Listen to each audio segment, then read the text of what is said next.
خرج النبي صلى الله عليه وسلم يوما لأداء صلاة العيد،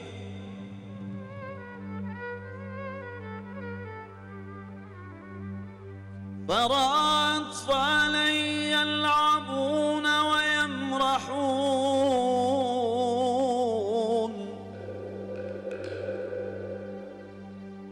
ولكنه رأى بينهم طفلا يبكي وعليه ثوب ممزق، فاقترب منه وقال: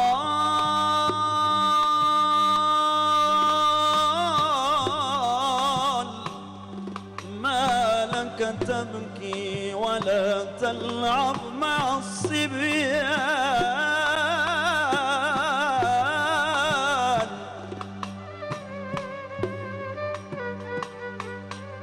فأجابه الصبي: أيها الرجل ضعني وشأني، لقد قتل أبي في إحدى الحروب وتزوجت أمي، فأكلوا مالي وأخرجوني من بيتي، فليس عندي مأكل ولا مشرب ولا ملبس ولا بيت آوي إليه.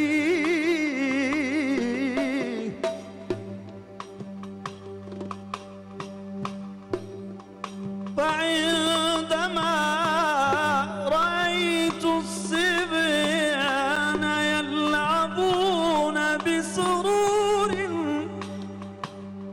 تجدد حزني، فبكيت على مصيبتي، فأخذ الرسول بيد الصبي وقال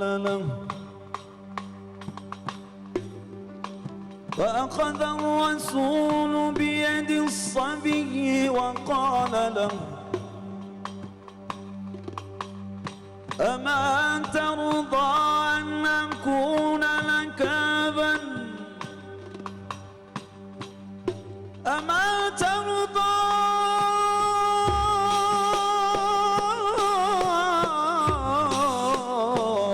أن أكون لك أبا وفاطمة أختا وعلي وعما والحسن والحسين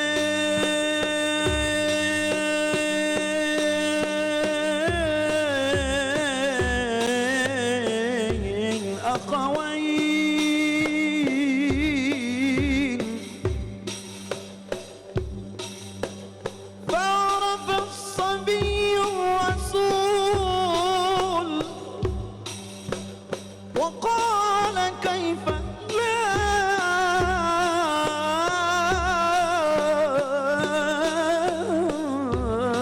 أرضى بذلك يا رسول الله؟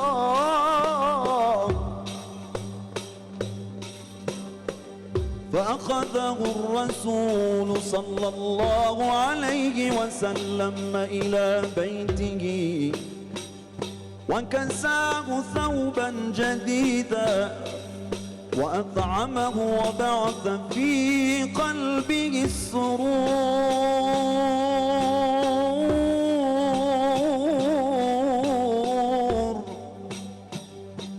فركض الصبي إلى الزقاق ليلعب مع الصبيان،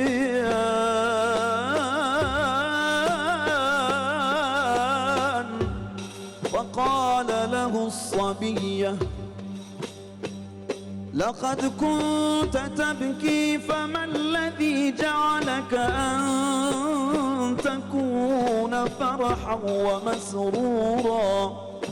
فقال اليتيم: كنت جائعا فشبعت وكنت عانيا فكسيت وكنت يتيما فأصبح رسول الله أبي وفاتمة الزهراء أختي وعلي عمي والحسن والحسين إخوتي.